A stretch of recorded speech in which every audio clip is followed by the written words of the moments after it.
It was a shock to see the top of her stockings appear. He would have never thought that she would be wearing thigh-highs with a jumpsuit. He immediately knew what Karen had intended. Alan glanced frequently at Karen's face. He didn't want to miss even a second of her look of rapture, but at the same time he knew his dedication and attention had to be where his hands and mouth were exploring. He could have spent an hour just doing that. Karen agreed. She couldn't keep her eyes open yet again, couldn't help but want to watch. All of this was happening as slowly and sensuously as she had ever dared to imagine. She thought Alan had no idea how primed she was. It wasn't just the teasing, the blissful touching that was going on at that very moment. It was the previous years of wondering about him. When she felt Alan slowly slide her underwear down to her knees, it wasn't a surprise. There was no need for him to hesitate. It did for Alan. It was not an oversight, it was just part of the vision. A request. Alan's mouth found hers again. In the few seconds it had taken for Alan to slowly discard her clothes, her hunger had built, one that was equally shared. Karen wasn't just kissing, she was devouring Alan as if there would be no second chance. She was wrong. There would be lots of it still to come. Lots of it. But for now he had to ruefully release from their kiss. Karen moved her head constantly from side to side, both from a natural reaction to her state and from her never-ending search for his mouth. But it was only going to take a quick distraction to change her focus. When she felt his fingertips, she was so primed she was sure he could hear her catch her breath. She was right. Her knees gave away. Alan readily accepted her invitation. Karen responded when she felt his hands apply a slight pressure. Alan's hands were occupied. Karen waited, anticipating his touch while at the same time getting a strong arousal just from the fact that he was doing just that, waiting. He held her there for a full minute. She got the feeling that she was being admired, almost being on display. It wouldn't last long, couldn't last long. Within 10 minutes or so Karen couldn't withstand. Alan was about to end it. Karen recognized it for what it was, a point of no return. She didn't know whether to celebrate or remorse. She need not have worried. Alan wasn't out to tease. He was on a mission. Suddenly, it ended. Was grunted out before she hit the big long, oh. Alan was trying his best. The uncontrolled lust he would have preferred was not to be. Not this time. He wanted it to last. But he wasn't the only one with plans, with pent-up desires. Karen swiftly turned around and took Alan head-on, her arms tight around his neck. Alan stood his ground, not moving from the spot he had established. She totally disrobed him on the spot faster than he had ever discarded clothing before. She got what she wanted. Karen slid her hand around him. Please, Alan. Please. It was whispered softly. It was begging at the highest level. She slowly circled around him, never releasing her soft hold. Alan would have loved to accommodate her, to give himself right then to her no holds barred. He knew he couldn't. He had to be patient. Karen was ready. Please. It was so quiet. So disappointing. Alan was not there to disappoint. Instead, this was just a preview, a hint of things to come. Karen's disappointment abruptly vanished. The little sounds she had been emitting became a little louder. He meant to tease her for a long time. He wanted to hold her in a trance for an hour. Forget it. It only took 20 minutes. She couldn't hold it any longer. Alan responded as best he could. Alan was in complete control. Karen felt totally dominated. She knew right then there wasn't anything she wouldn't do for him. Very slowly he teased her again. After the second time, Alan knew that was what he was waiting for. It was time to move on. Finally, Karen Spencer was to be his. Karen was more than ready. Alan moved up and covered her body with his. Karen gasped. Things happen. One can't always predict how every situation will take a turn. Suddenly, for some reason, Karen knew that she wanted to take control of what happened next. As Alan started to settle down, Karen said, no. It was the first time Karen had taken control like that in a long, long time, and she loved it. Once they caught their breath, it was strange. Alan smiled. Espukasufli.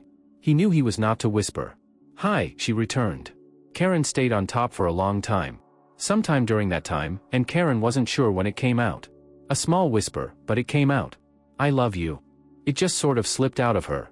Both knew it was just a product of the immediate situation, but it was still there.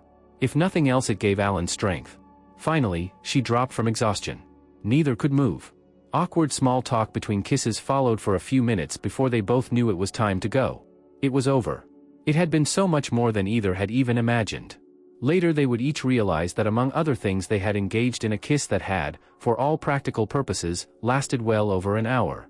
An hour after he dropped Karen off, Alan was already carefully packed. His luggage was not to be let out of his sight. Inside were 4 tiny cameras and some other equipment that needed to be returned to their owner. Alan wasn't sure how much he got, but he wanted to make sure he didn't lose it. Some things were just too much, too good, to be left to memory. Tonight was definitely that. 10 years in the making was too much an investment to depend on mental reconstruction. His cell phone rang. The conversation was very short. Alan knew that even though there was a present euphoria, there had already been another bonus, one that had already been paid. About that same time, Karen Spencer was in her shower at home when Roger called out to announce that he was home. She was hoping that she would beat him, but she hadn't. Now she was desperately trying to formulate an excuse as to why she was in the shower at 2:30 in the morning. She was wasting her time.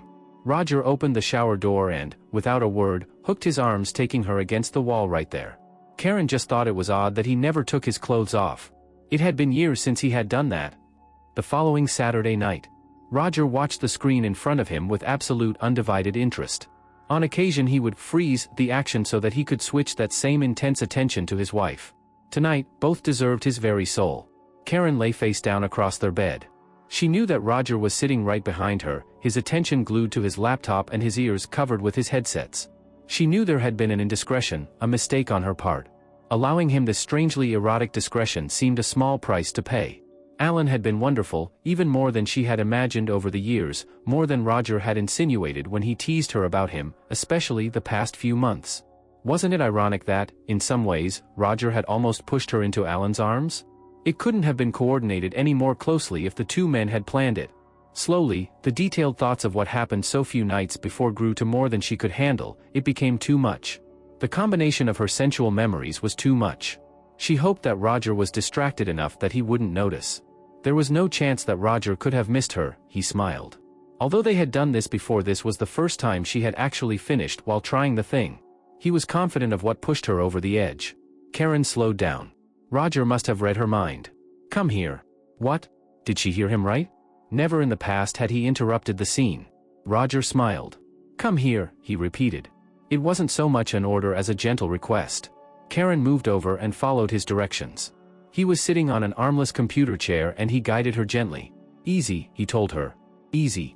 Don't move." He wanted it to last. She couldn't quite hold back. Karen had wondered earlier what Roger would have thought if he had known what she was doing last Saturday night. Be careful for what you wish, Karen. As she closed her eyes, she had no desire to know what he was watching on the screen. That was for him to enjoy. She may have had second thoughts if she had known that, in computer-enhanced detail and living color, Roger Spencer was watching and listening in awe from the time his wife had entered the motel room with Alan Baker last weekend until the time they departed. What if? It all started 10 years before. Slowly, it progressed from an fantasy to an expensive and minutely detailed plan, from a passing stimulating idea to a driving force. Karen wasn't the only one who had seen the illicit photos 10 years before and had correctly guessed the culprit. She had put the camera away, but not well enough. Within months Roger had accidentally found it, had seen the pictures without knowing the whole story. He never mentioned it to Karen and she said nothing to him. Somehow over the years the fact that she hid it from him became a huge turn-on. A year later he found a floppy disk where Karen had downloaded the photos and stored them for safeguard. By placing the disk back in her hidden spot just so, it was easy to check on occasion to see if she had accessed it. Since she was unaware of his discovery, Roger could play his little game without suspicion. Over the next couple of years not a month went by that she didn't look at the pictures. Roger assumed correctly that she had some kind of fantasy about Alan, however slight. It wasn't such a surprise. During Alan's senior year in school his attention to Karen was such that it had not been lost on Roger either. After a couple of years had passed and their life needed a little lift, Roger found the attraction between the two of them to be more and more erotic, making much more of it in his receptive mind than it really was. About 6 years after Alan had graduated his parents moved out of town. Since Roger and Alan had enjoyed a close relationship as coach and player, it wasn't so out of order that Roger asked them for his email address. They happily supplied it with no thought and told him that they had just been to Miami for Alan's wedding. At first it was just a "how goes it" through the internet. "Hey, old married man. Congrats." That sort of thing. But over time Roger baited Alan a little. Married or not, was the little thought still there? When it became very obvious that Alan still had more than a passing interest in Karen, the two of them traded a few recent photos. Mostly it was the couples in a casual pose. When Alan's interest didn't wane over the next few months, the pictures Roger provided slowly became more than just casual. After a few hints about Alan's own wife, Roger was rewarded with returned pictures of an absolutely scorching hot redhead that was now Mrs. Alan Baker. When Alan showed willingness to trade even more photos, a plan began to formulate. One would have to be careful with what was said or shown on the internet, especially if your livelihood was dependent on your personal life being squeaky clean. Roger had been careful concerning Karen and Alan. He waited until he and Alan's secret correspondent advanced for a while before he carefully slipped Alan's name before Karen in a casual conversation. Later that evening, in an atmosphere, Roger again softly mentioned Alan to her. This time it was a little more than just casual, with Roger gently testing the waters before diving in. Over the following months she never reacted in a negative way at his little innuendos concerning Alan. It was time. One night he pressed, whispering little thoughts concerning her and Alan.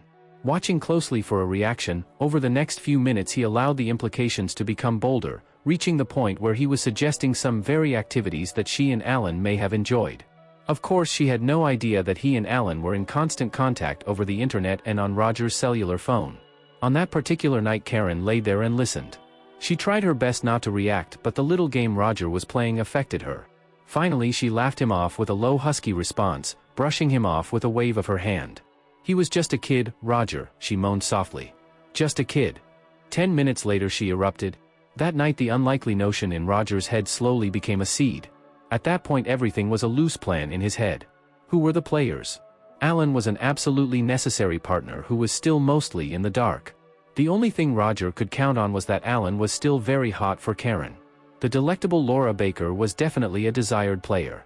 However, at that point in time Roger had no idea of who she really was. Was there any chance that she could be part of the deal? But Karen Spencer was the centerpiece, the axis of which all others align. There was no plan without Karen.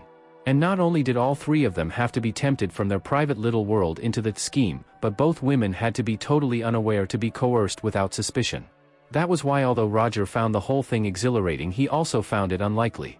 It was going to be almost impossible to involve the women. At that point, he hadn't even so much as made a suggestion to Alan. He had to start someplace. For Karen, it started and continued with the little innuendos about her and Alan. There was no mistaking her interest. But there had to be more. Roger needed to test the waters. To have some type of control factor, a conditioning of sort of which he had command. He saw some success. It took a long time. Then the worm turned.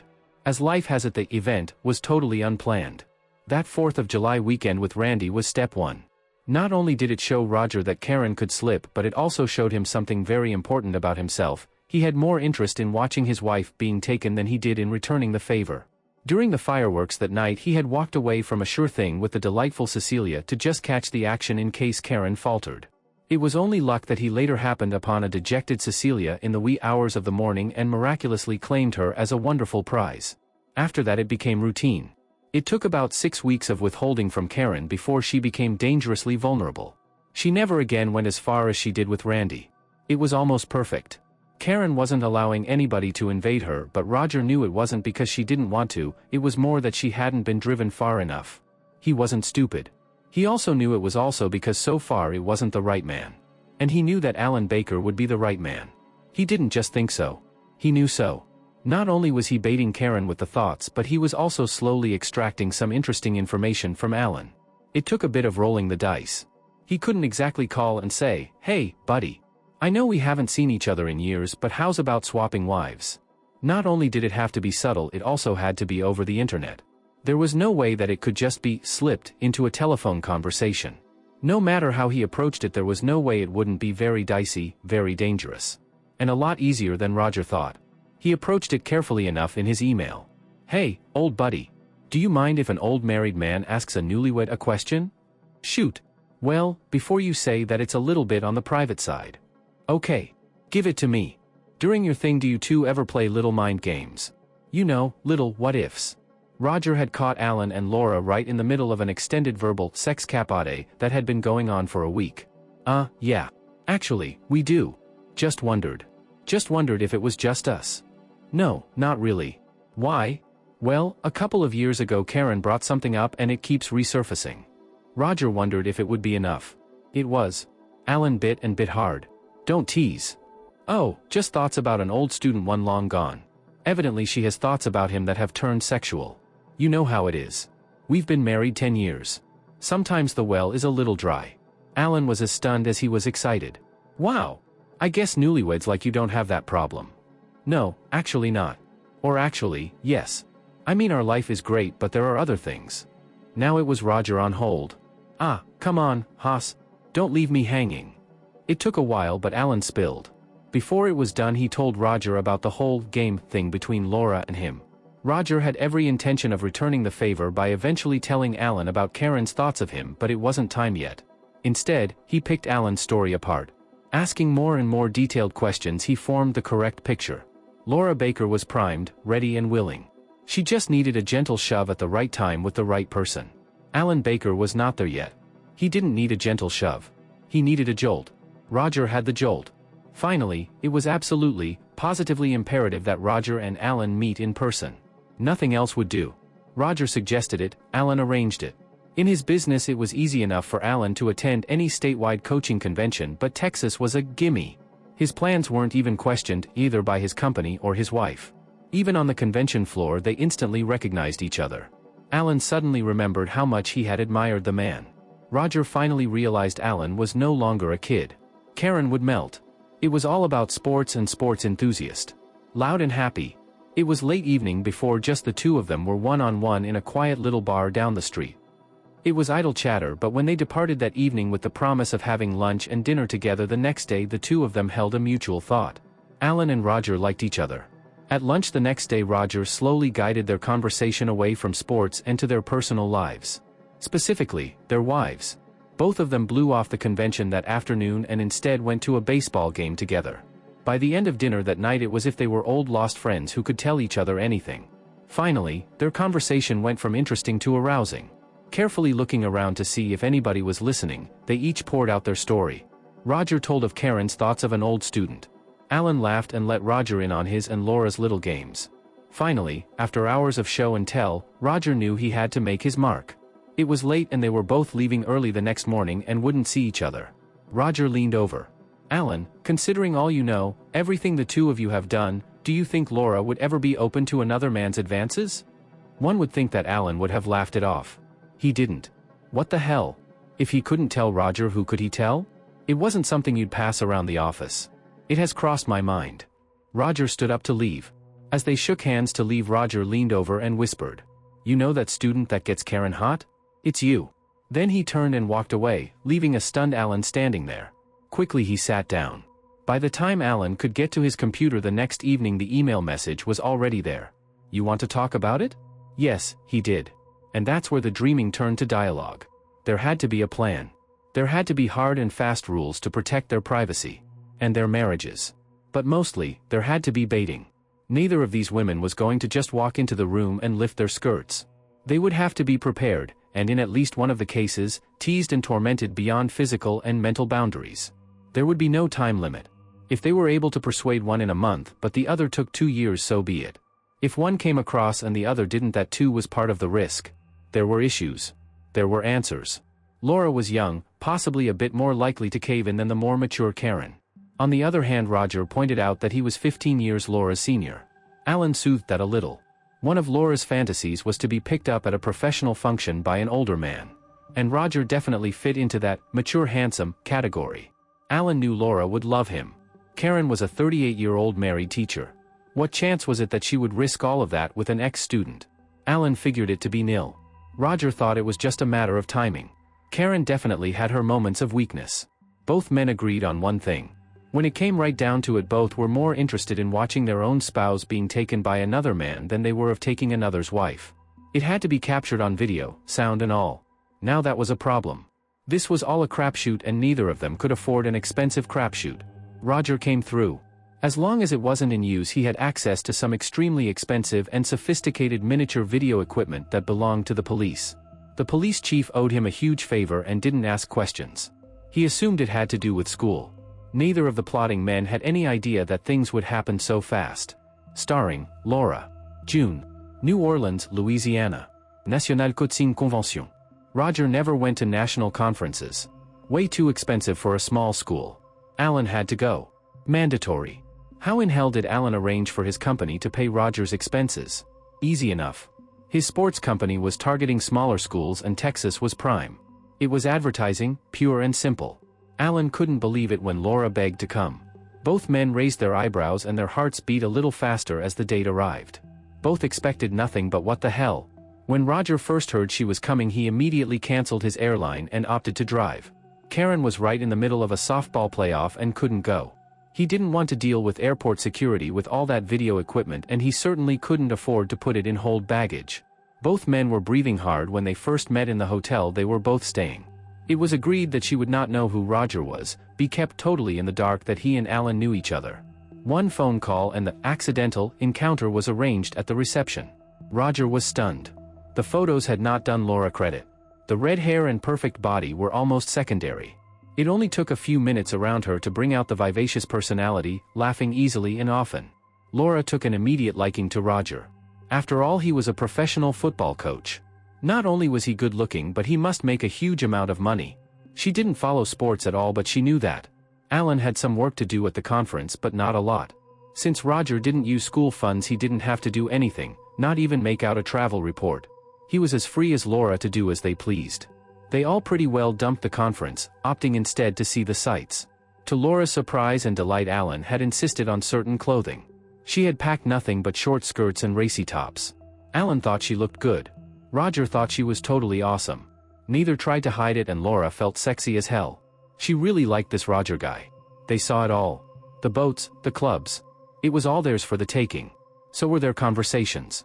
At first they kept it light and lively. But by the third day it all started to become erotic. Instead of discussing sports and the devastation of that city, it slowly turned to thing. Roger and Alan tried to keep it light, but were delighted when an unknowing Laura carried it to another level. It was interesting to sit for an hour over drinks and dessert while a beautiful young woman with one glass of wine too much tried to describe in detail about things. Once in their room, Alan found her to be ready. She also had too much to drink. Alan put her to bed before he stepped out into the hallway and called Roger. They spoke. Sometimes a decision has to be made right then and there. This was one of them. For Laura it was to be now. New Orleans. Thank goodness Roger had brought the equipment. The next morning Alan informed a disappointed and slightly hungover Laura that he was scheduled to work the convention floor that night. When she pouted, he laughed. "It's not all a loss. Your new hero Roger is going to take care of you." Laura chided him. She beamed inside. She really liked Roger. Wasn't it strange that she and Alan had played a little game about her being picked up at a professional meeting by a handsome older man? What a coincidence. The day and night seemed too short for Laura and Roger. It seemed forever for Alan. Roger would be living this game from minute to minute. Alan had to wait for the final score. Laura's sleeveless t-shirt and short denim skirt left very little for Roger to imagine. They were tired by evening. The hotel restaurants were a little expensive for Roger to afford, but it was the easiest, and he wanted to prevent using up their one evening alone traveling the city. Laura had a little bit of a drinking problem. She seldom drank. When she did, even too small of glasses of wine put her into a very erotic mood. Roger did his best to absorb them, to make sense if there was any to be made. Finally, he knew what would happen would just happen. He paid the bill and they went to the elevator. "You're on the 5th floor?" "Yep." She laughed a little. "You are facing the city, aren't you?" "Aha. It's real pretty. I'm on the 12th. I'm overlooking the river. You want to see it?" Laura was hesitant. "I'll let you see my playbook," Roger teased. She really liked him. What the hell was a playbook? She saw the 5th floor whisk by. What the heck? She'd love to see the river. The room was small. The view was spectacular. Roger guided her out onto the small balcony. He realized he didn't have a clue what he was doing. How had he ever assumed that he would be good at this? At first Laura had no concern, even mentioning how romantic it was. Roger stood behind her and away a bit. He knew he was burning time he didn't really have. He stepped closer, and after a few minutes his right hand slowly started caressing her arm.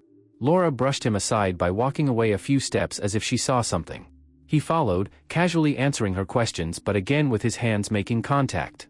Pretty soon Laura was both out of questions and maneuvering room at one end of the balcony. He didn't really know where to take this and she wondered where he was going. His touch left her arm and slid around to her, barely brushing it with his hand. Laura shuddered and swung away. She had not anticipated this, but she didn't want to embarrass herself either. Roger held his breath and tried to calm his heart.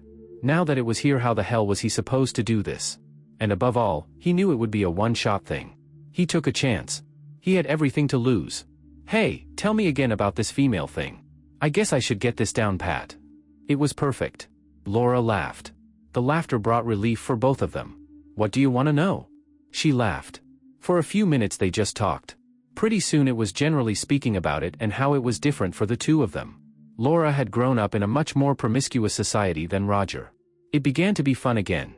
Laura enjoyed his discomfort about the subject. Roger enjoyed everything about her. It was okay to stay where they were. There was a tiny camera carefully placed in a flower pot just feet away. It was dimly lit and might not be perfect, but Roger assumed it was catching most of their movement and all of the sounds. 15 minutes into it he gave her a small kiss on the cheek. I like you, Laura. You're a good catch for Alan. It was amazing how she took it. It was nice enough of him to say it, but there was no reason for it to rampage straight through her like it did. Maybe that's why she allowed another small kiss. This time brushing the corners of her mouth. And another. They were so light and delightful. The kisses continued. She lost count. Then she slowly began to lose control.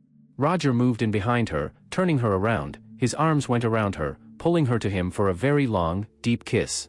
She was melting fast. For all of Roger's concerns about himself, it had also been years since Laura had been in such a situation, too. She was well versed in the thing. What she had forgotten was what it was like to be seduced. Through all her thoughts came this strange one. He was pretty damned good. How old was he? None of these signals went unnoticed with Roger. Even over the years some things don't change. She was weakening. He needed to do something. Roger took her hand and guided her back into the lighted room. There was a small plush couch setting near the television. He led her there, offering a seat. Would you like some water? I'm afraid it's all I can offer. A silent shake of the head. She really needed to be leaving, didn't she? Do you want to see my playbook? He quipped. It sounded stupid, but this was awkward. Laura laughed. Is there really such a thing? I thought it was just a ruse to get me up here. Hell, no. This thing can get you fired, he answered. He took it out of his bag. Look at this. How stupid and clumsy could this all be? Roger thought so. Laura thought so. 15 minutes later Laura was totally engrossed in what she was seeing and being told. Roger was totally engrossed in her right upper thigh. His hand was massaging it gently and he could feel her body reacting slightly to his light touch. It had been so natural, so non-offensive. The distraction, their casual conversation, the undeniable response when their bodies naturally brushed. Roger took what she gave him. She was giving him a lot. He stayed away from her chest. It was something he wanted but knew it had to be later. Right now it all had to be a soft sequence. The little kisses he slipped in were tiny, meant to detract more than to excite. Laura felt a little bit giddy. She still felt the effects of the wine from dinner, but mostly she felt Roger's hands. They were gentle, soft to the touch. She knew she should remove them, but it seemed so natural. Roger's voice droned on about the book. Slowly his hand slid up. Karen's legs were strong, very athletic. Laura's eyes followed his story. Then they closed. How had his hand gotten so high? She gasped. They both thought it. Roger coveted it. Laura enjoyed it. Slid out. It wasn't her. It was him. It just came out. Laura reacted to his obvious pleasure. Roger reacted to her. It was time to test the water a little more. Laura should have moved, could have left. She didn't do either. Roger did. He had no idea how long this little euphoria would last, and he had an obligation to take it as far as possible. Laura knew that what she was doing, how she was reacting, was nothing short of approving his actions. Deep down, she also knew this was a man she was dealing with, not a kid. And even when she and Alan had gotten married for years before, she now realized she had always been with kids. Her eyes closed, she relaxed her tense body and let him play a bit more. It couldn't be that terrible, could it?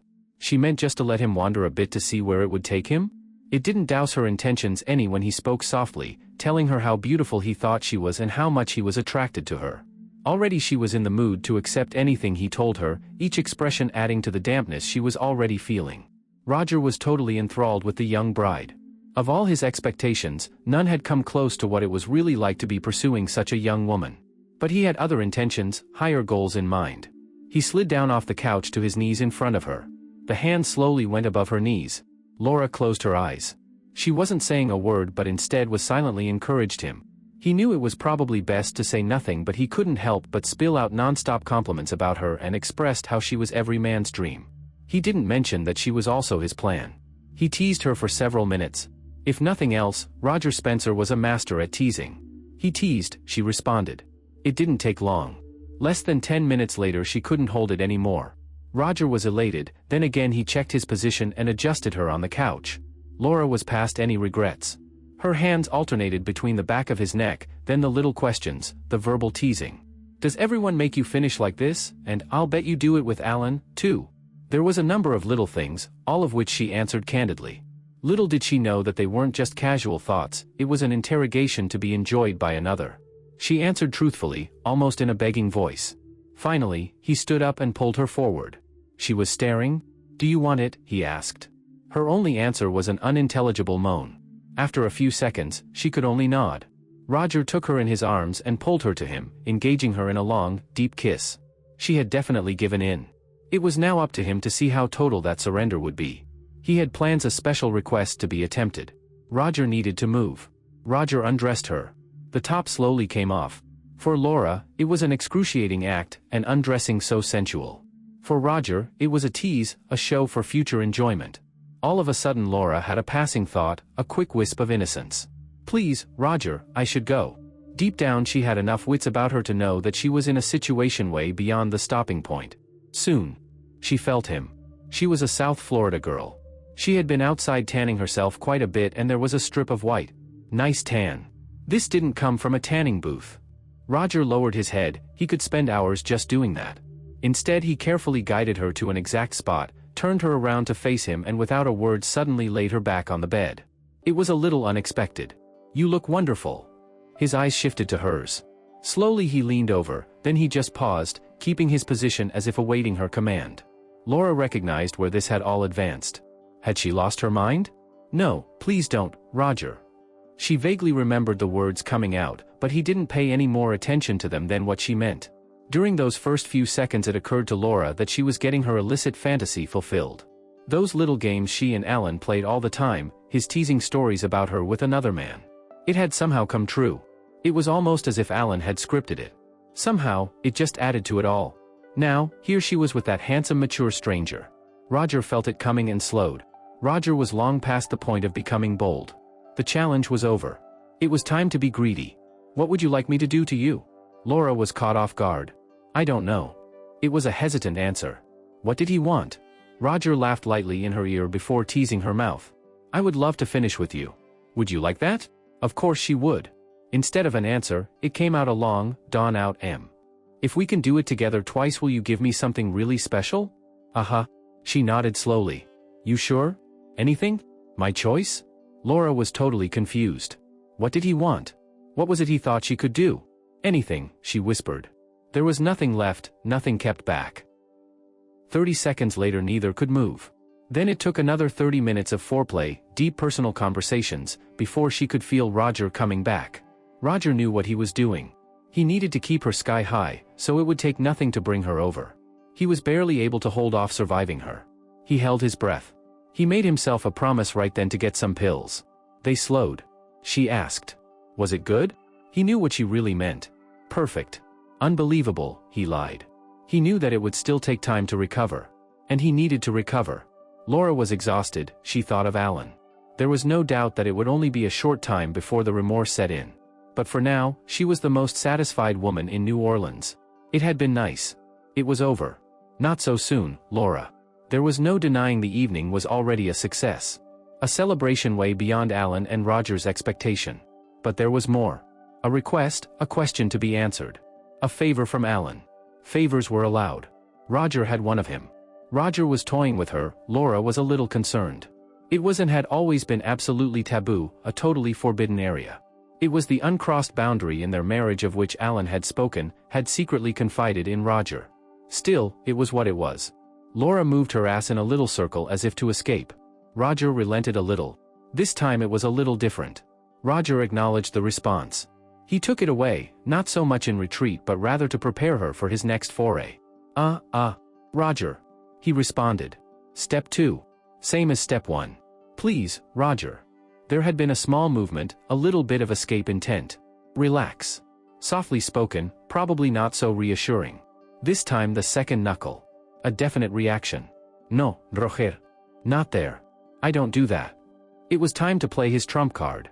You promised. He felt Laura jerk. She wouldn't have guessed in her wildest dream.